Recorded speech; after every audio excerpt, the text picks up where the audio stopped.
morning. Happy Tuesday.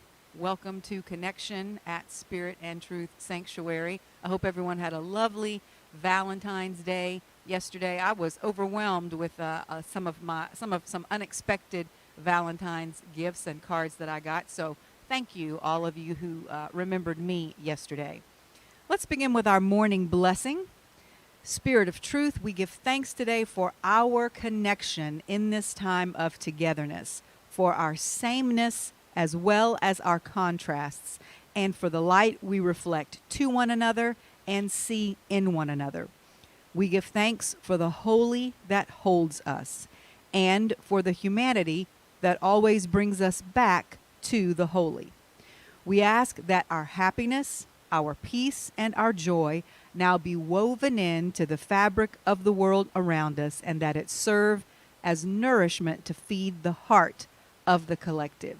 In the name and nature of the Christ, amen, and so it is.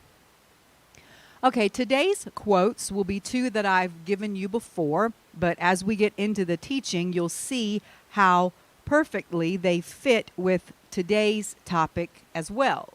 The first one is, anything that annoys you is teaching you patience. Anyone who abandons you is teaching you how to stand on your own 2 feet. Anything that angers you is teaching you forgiveness and compassion. Anything that has power over you is teaching you how to take your power back. Anything you hate is teaching you unconditional love. Anything you fear is teaching you courage. Anything you can't control is teaching you how to let go. Wow. That one quote in itself is a lot. On to quote number 2, and I want you to listen to this one in the context of the one that we just read. All the things that come into your life and into your experience, or things that happen, people annoying you, abandoning you, angering you, situations where you feel powerless, situations that bring up the emotions of fear and hatred. In that context, listen to this. You will continue to suffer if you have an emotional reaction to everything that is said to you. True power is sitting back and observing everything with logic. And I would add here, not what we usually think of logic as what we create with our mind, how we figure things out in our mind, but logic as in logos, the logic or thoughts of God, which means stepping back and seeing things from the big picture as he does. Continuing with the quote, true power is restraint. If words or circumstances, or as we'll talk about today, beliefs of others you don't agree with, if these things control you, that means others control you. Just breathe and allow things to pass. Okay, a couple of weeks ago, I just threw out a little phrase, and I said at the time that I wanted to explore it more later on. And that time is today. And it's this idea that's very popular right now about finding your tribe. There are lots of memes and quotes about finding your tribe, about your vibe, attracting your tribe, and that is true. Whatever vibration you're on will attract people of that same vibration to you. And that is all well and good. It is good to feel like you're surrounded by people who support you, who have your back, who you can go to when you're happy, as well as when you're sad and need a little help. That's also known as community. Okay, tribe is just another word for it. In fact, let's take a second to just define what a tribe is.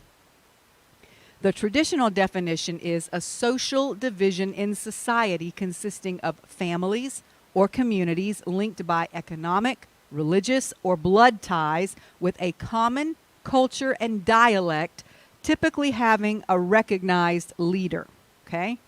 A more modern definition is the people that will be there for you no matter what and who you're guaranteed to have a good time with. Maybe. I'm going to question that a little bit. You won't always, there's no group of people that you're always going to have a good time with. Generally speaking, any group of people with a common identity or common interest. Sounds great, right? And certain aspects of it are, absolutely. But as with any ideology or concept, it can go too far or get skewed and misinterpreted. It can be taken to an extreme that is unhealthy. When this happens, it's often referred to as tribalism. The negative aspects of which, according to Google, are that it often fosters competition rather than cooperation, and the perception of a common threat, which means I'm only connected to these people because we feel the same thing or person, entity out there is our enemy. Tribalism often promotes fear, anxiety, and prejudice, all of which makes us more susceptible to propaganda and conflict. All right, so let's get a little less technical now. I want to go back and tell you the exact quote from my teaching a few weeks back that I wanted to explore further. It was, "Finding your tribe is not the same thing as living in an echo chamber." So let's stop right here and talk about what an echo chamber is. An echo chamber is exactly what it sounds like. It's a place where all you hear echoed back to you is what you're already saying. You never listen to anyone who's not saying or thinking anything different from you, okay? And one step further is you dismiss anyone who is saying or thinking anything different from you. Formally, it refers to situations in which beliefs are amplified, they're made bigger and reinforced by communication and repetition inside a closed system insulated from rebuttal, which means nobody can disagree or question anything. Echo chambers serve to increase social and political polarization and extremism. All right. A lot of people right now believe that all they're doing is finding their tribe, finding those people with whom they share common beliefs and interests, and because of this connection, these people will presumably be there for them and stand up for them if necessary. But what too many people are actually doing is falling into an echo chamber, which again is a closed system where no rebuttal and barely any disagreement at all is allowed. And that's when the line gets crossed and it becomes dangerous. And it's dangerous because of what it leads to. So yes, we all want to feel like we have a group around us in which we feel safe and protective and within which we can share common life experiences. But if we allow that circle to get too tight, too closed, and no one within it is ever allowed to have a differing or dissenting opinion from the commonly held one, then it's no longer a good and healthy thing. Why? Because there is no longer any diversity. And diversity is valuable. We've talked before about the beautiful diversity that exists in nature, just naturally. It's called biodiversity. I'm not going to take the time to go into it. I think we've talked about it before, but you know what I mean. It's what makes nature work, okay? These symbiotic relationships and mutual relationships where everything's not the same, where this certain plant or animal or whatever in an ecosystem makes this contribution, which helps this other one and gives this to what, it's like plants. They exhale oxygen, which we breathe. We exhale carbon dioxide, which they breathe. Okay, breathe. So it's the same with societies. They are always better and healthier the more diversity they contain. And when diversity is systematically shut down by the negative aspects of extreme tribalism, everyone suffers, and that society eventually breaks down and collapses. In 1948, a man named George Orwell wrote a book called 1984, which I'll admit I have never read all the way through. I've read parts of it, and I know the general gist. But honestly, I've never really wanted to because from what I know about it, it's a little scary and depressing. It's a prediction of what could happen if we allow tribalism to turn into something called totalitarianism, which is also exactly what it sounds like, when the government takes total control of every aspect of our lives. And because this was back in the year 1948, I'm sure that at least in part, it was a reaction to what happened in Nazi Germany. It's where the term Big Brother comes from in reference to the personification of this invisible, monolithic leader of a single political party in this fictional country of Oceania. There's only one governmental party, and they're always looking over the citizens' shoulders. You're constantly being surveilled. It's where the term thought police comes from, which is a group of people who aim to suppress any ideas that deviate from the way of thinking that the thought police, think is correct. Is any of this starting to sound familiar? America. How about this concept? Another term set forth in this book is called Newspeak, which is supposedly a new language which will replace how we now talk and communicate and speak. It is purposefully ambiguous and confusing with restricted grammar and limited vocabulary in order to diminish the range of thought. Think about that for a minute. It is purposely aimed at diminishing how much the range of things we even think about. Now, I am all for political correctness up to a point. I am all about being sensitive to people's feelings, and I totally understand that because of some people's life experience, certain words or phrases or even thoughts, ideas are offensive to them. And of course, I personally want to avoid offending people if I can ever possibly do so. But again, there is a very fine line to be walked. And as it says here, if taken too far and if used for the wrong purposes, all it does is dumb society down and limit the range of their thought. You know, oh, you can't use that word, or you can't mention this thing because somebody might get offended. So we're going to talk about this a little later on. You can't always be responsible for how people receive what you say. You can only be responsible for saying it in the best possible way you know how to. And if you have no ill intention and they still take it wrong, sometimes that's on them. And I think we're losing that in society right now. Everybody's being so careful that we're taking away personal responsibility from everybody of how they receive things because they can't critically think about it. So I know this is very touchy territory I'm in right now, but it needs to be talked about because if we're not careful, we're going to allow the current trend of cancel culture to devolve into another term that's used in the book 1984, and that term is unperson, which refers to someone whose existence has been excised or cut away, removed from the public arena and from public memory. I talked about cancel culture in a teaching I did around this time last February, and I want to repeat part of that to you now. The second of our quotes today, which is also where the quotes came from, that teaching, speaks about suffering coming from having an emotional reaction to everything, or as it's commonly referred to, being triggered. And when we get triggered by things, sometimes our go-to emotional response is outrage. There's so much outrage right now. Now, this is what I said a year ago. People are outraged at Trump. Other people are outraged at Biden. Some people are outraged at Ted Cruz. Others are outraged and outraged at and by Alexandria Ocasio-Cortez. Now, this was last year that I said this, and all of that is still relevant, unfortunately. Also, unfortunately, the next part is still true. People are outraged about having to wear masks.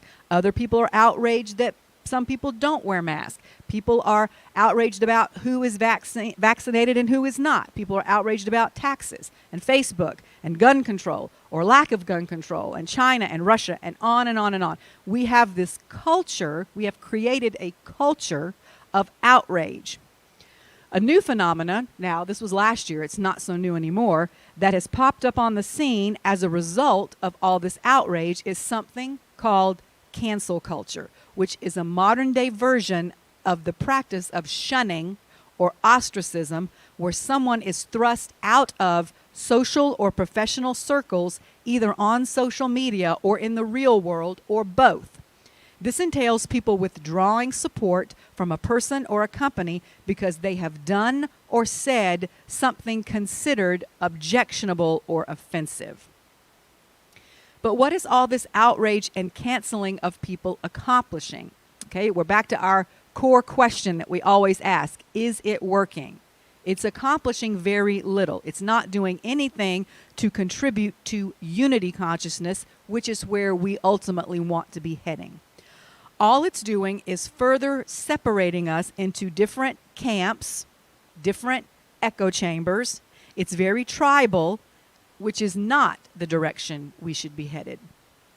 So my title, and I was saying this a year ago, my title today is No More Drama, Canceling the Culture of Outrage. Some of you may remember that teaching. And that's my suggestion. It was my suggestion that day. It's my suggestion today as well, that what we should be canceling is all of the outrage.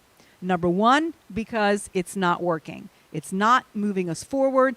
It's not getting us where we want to be. And number two, it's very damaging to us emotionally, spiritually, and even physically because everything is connected. Okay, so that was a year ago. And guess what? Unfortunately, again, we're still here. We're still divided. We're still canceling people. We're still living in our respective echo chambers. And what was my last statement? It's not working. It wasn't working in February of 2021, and it's still not working in February of 2022. Why isn't it working? Well, let's dig a little deeper and talk about a couple of reasons why continuing to go in the direction we're going now will never work. First of all, we've confused facts with the truth. Here's another quote that I've given you before by a man named Niels Bohr, and he was a Nobel Prize-winning physicist who was one of the first to discover and talk about and explore the field of quantum physics that we talk about a lot around here. He said, "The opposite of a fact is a falsehood, but the opposite of one profound truth may very well be another profound truth." So you see, facts and truth are on two completely different levels. But because we've been systematically dumbed down, a lot of people fail to understand this. And so they don't know the difference, and they start using facts and the concept of truth as interchangeable when they're really not. Now, I know this might sound confusing, but stay with me here. Truth, as we've also talked about before, is held in the tension between opposites. Truth is what resides in the middle. That's why we talk a lot about the middle way being so important. So if this is true, if truth is held in the tension between opposites, you can't even find or know the truth without what? Without opposites. And if everyone is forced to think alike, to speak alike, believe alike, behave alike, and no dissent or questioning of the status quo is ever allowed, which is the primary goal of cancel culture, then the truth is essentially lost because there is no middle, because there are no longer any opposites. Opposites are necessary in order to create something new. In order to create a new life, you've got to have the contribution of a male and the contribution of a female. Opposites. In order to see the whole picture, you have to have someone on the other side of the ball or the sphere or the world telling you what they see, because you can't see it all from just your side. You have to have two eyes, right? Right and left, to properly focus on an object. The view from just the right eye is distorted, as well as the view from just the left alone is distorted. Opposites are important. Diversity is vital, and that is something we are seriously in danger of losing at the moment. Here's another thought I want to throw in right now. Living without labels doesn't mean that we're all the same. Just because we don't label or judge people doesn't mean everybody has to be the same. Doesn't mean that all the labels merge into one. And unity and being in unity consciousness does not mean identical. The most beautiful thing in the world is harmony. And in order to have harmony, you've got to have more than one note. I love that old song from the 70s that they used in that Coke commercial. I'd like to teach the world to sing. in perfect harmony. Okay, everybody, that was one of my favorite commercials for years. And there was so much diversity represented in that commercial. It seems like now we've almost moved significantly backwards since the 70s and 80s in that regard. How has that happened? I realize that what I'm about to say is going to sound ironic and maybe even a little bit hypocritical because many of you are probably watching me on Facebook. But Facebook and social media in general have contributed to this problem a great deal. I follow a man on Facebook, sorry, not Facebook, YouTube, and his name is Dr. John Campbell. And he was talking the other day about how Facebook has now become the gatekeeper of international fact-checking. And we've just kind of accepted that. And recently, Facebook marked an article that someone had reposted from the British Medical Journal as false information. And this doctor, John Campbell, was talking about the fact that the editor-in-chief of the British Medical Journal, which is a very prestigious publication that has been for over 100 years, has gotten into a Twitter war with this company that handles Facebook's fact-checking. And this was his main issue with it. First, he said there was nothing in the article that was false or untrue.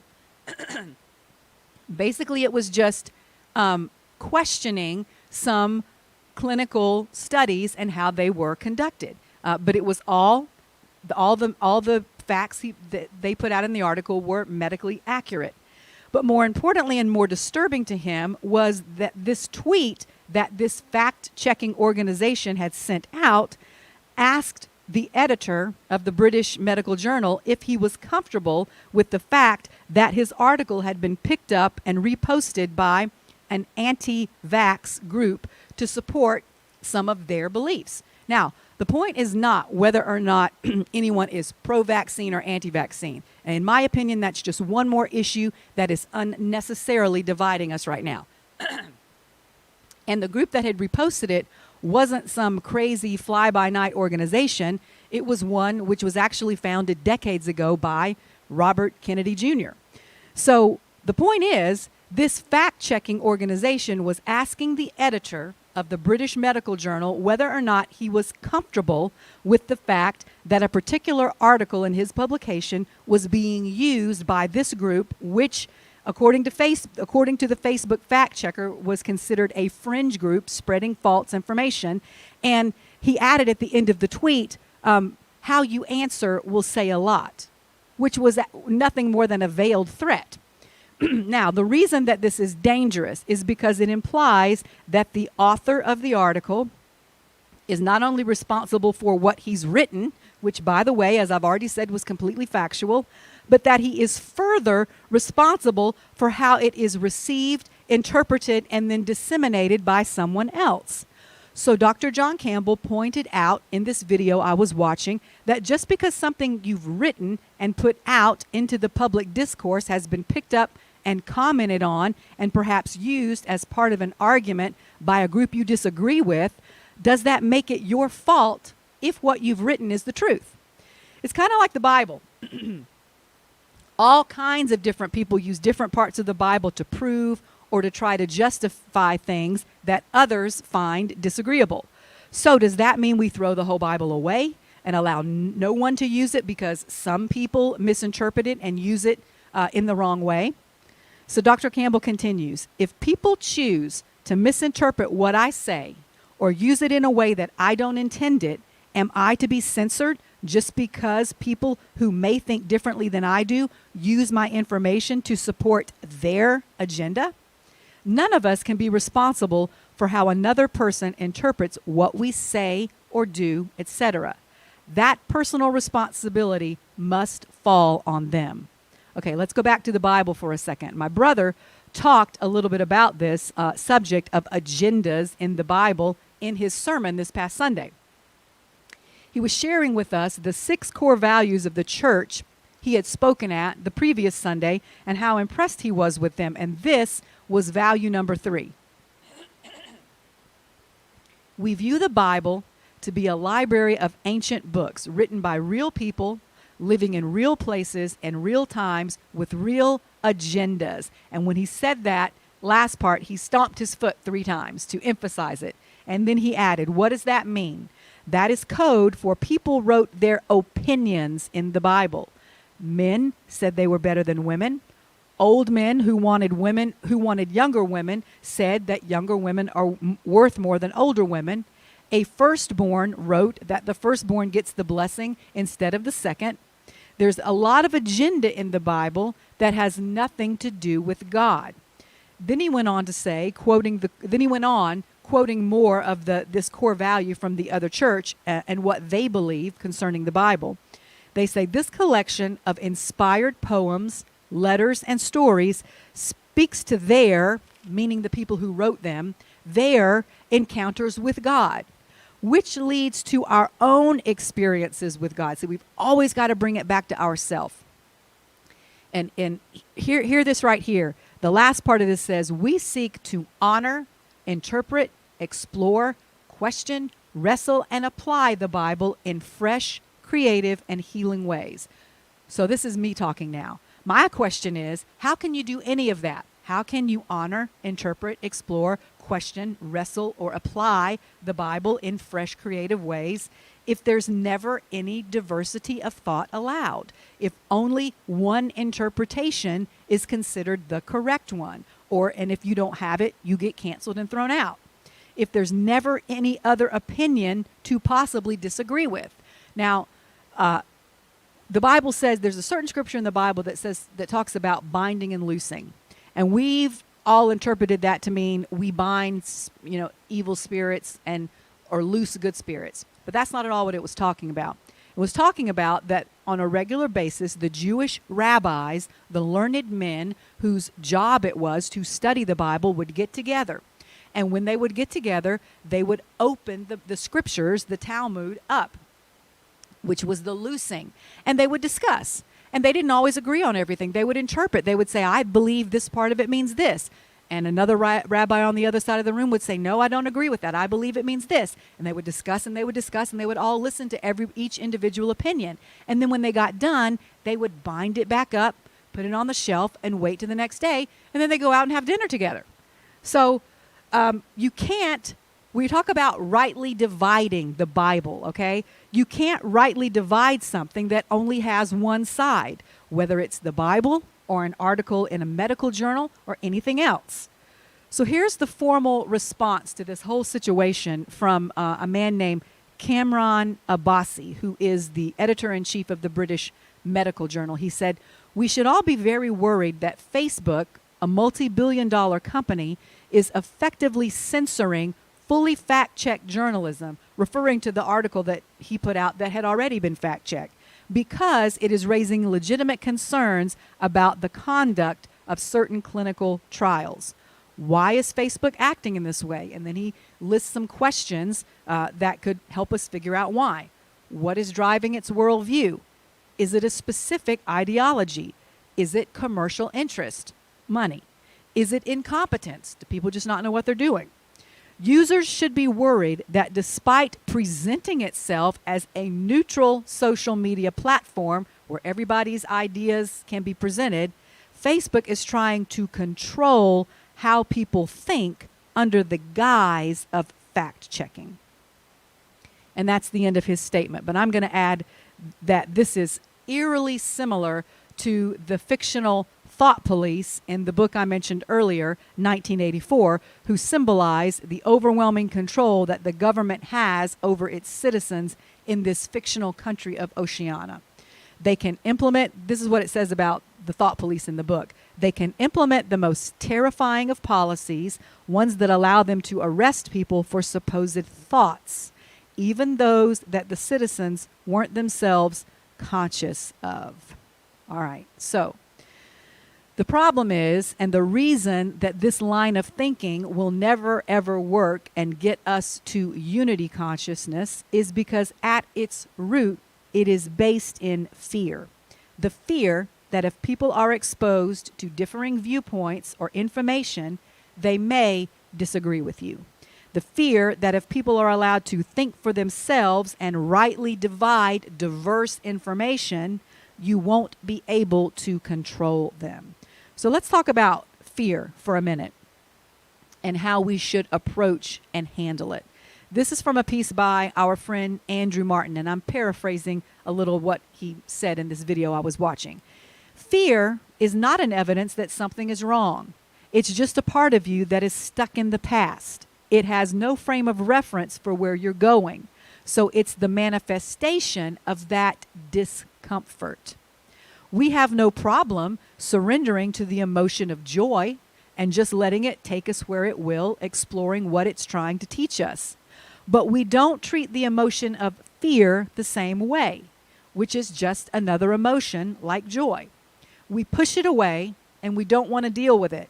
We want to be able to control it, just like the thought police. But what we need to do is realize it's just as much a part of our emotional landscape as joy is, and we should treat it like a child, our child. If our child comes to us and tells us it's afraid, we don't ignore it. We don't tell it to go away and not come back again until it's not afraid anymore because it's making us uncomfortable. No, we meet that child just as we must meet our fear, with love, compassion, an open heart, and willingness to understand it. Too often we are made so uncomfortable by things that we fear that the only thing we can think to do is resist it and fight it and try to control it. Now, that's what causes us to retreat into our echo chambers, because it's comfortable there, and being in fear of the unknown is uncomfortable. But what is fear really? Fear is intangible. Okay, it's just out there. It's an idea. So we have to have something physical that we can perceive with our five senses to fight. And most often that becomes the people that we disagree with, because whatever they're saying, whatever thought they're offering that's running counter to what we believe is what's making us afraid and uncomfortable. So we lash out and we fight them and we try to control them and shut them down and shut their thoughts down, their view, their position. That's what censorship is all about. However, that's not how things change for the better. Then he talks about the destructive nature of light, which is not a quality that we often associate with light. Let me tell you what he means. He frames it in the context of a laser that shoots into something like your body, for instance, or some other material, and it either cuts something away or blasts it into pieces. That's what lasers are. They are concentrated light used to destroy or dismantle something. In the medical setting, lasers are used to remove or to shrink cancerous tumors, to break up kidney stones into smaller pieces so that they can pass through the body more easily. So if we've got an issue that needs to be dealt with, we've got to let that particular attribute of the light do its work, which is destruction. It tears things up, okay?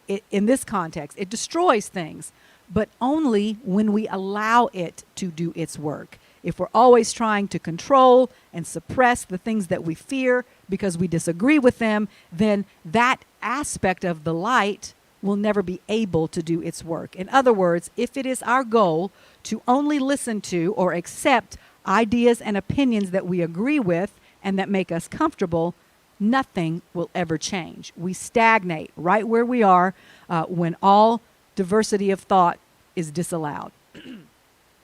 Which is why we are largely still here in 2022, the same place we were in 2021.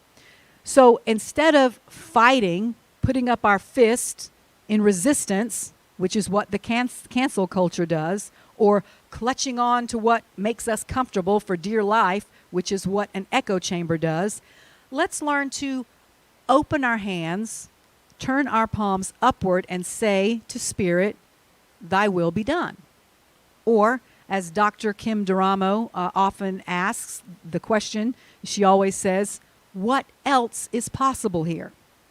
We can't do that or even get to that mode unless we come up against something that presents a contrast to us. You know, on our morning blessing, every Tuesday we say we're thankful for our contrasts as well as our sameness. We're thankful for both because both serve a purpose.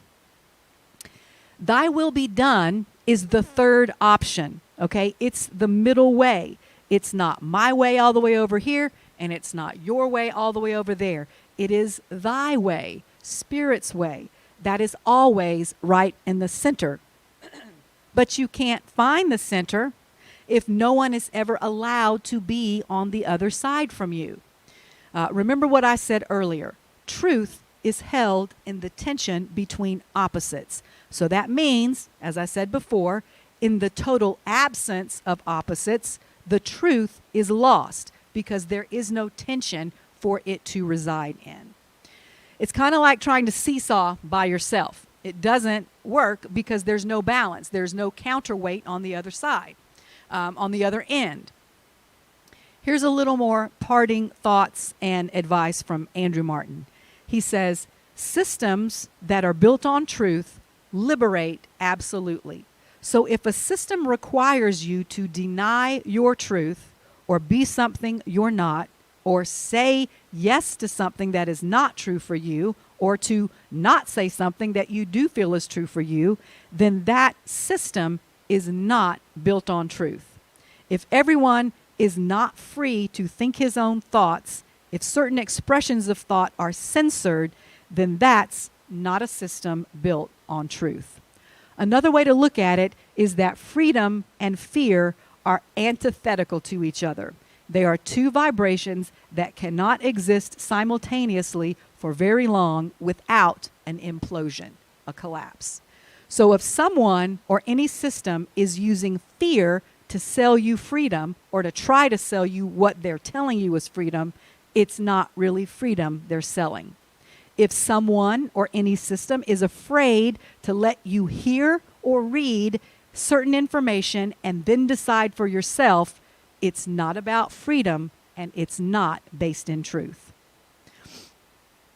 I want to end today with a short statement from Dr. Kim Duramo that to me explains how you can tell the difference between truly finding your tribe and just living in an echo chamber. She says, when you are able to soften instead of stiffen in the face of undesirable circumstances or things you disagree with, then resolution can happen because you are in neutrality, not duality. So note here, she's not saying you have to agree with everyone. In fact, in light of what we've been talking about today, that's dangerous. But she's saying just be neutral instead of fighting, instead of resisting, instead of canceling. She concludes, because neutrality is just a short hop away from unity consciousness and wholeness. All right, so finding your tribe will cause you to soften and be open, to listen to other points of view. And if you can't always agree, just be neutral. Living in an echo chamber will cause you to stiffen and become entrenched in your opinion and in your opinion only and want to silence everyone else's opinion. One is born of fear and the other is born of love. One leads to totalitarianism and the other leads to true harmony and unity. So remember, anything that annoys you is teaching you patience. Anyone who abandons you is teaching you how to stand on your own 2 feet. Anything that angers you is teaching you forgiveness and compassion. Anything that has power over you is teaching you how to take your power back. Anything you hate is teaching you unconditional love. Anything you fear is teaching you courage. Anything you can't control, including the lives, journeys, opinions, and words of others, is teaching you how to let go and say, thy will be done. Amen? Amen. We will see you again tomorrow night, hopefully at 6:30 for our continuing series, The Gifts of Imperfection, and as well on Sunday. Goodbye. Have a wonderful week. I love you.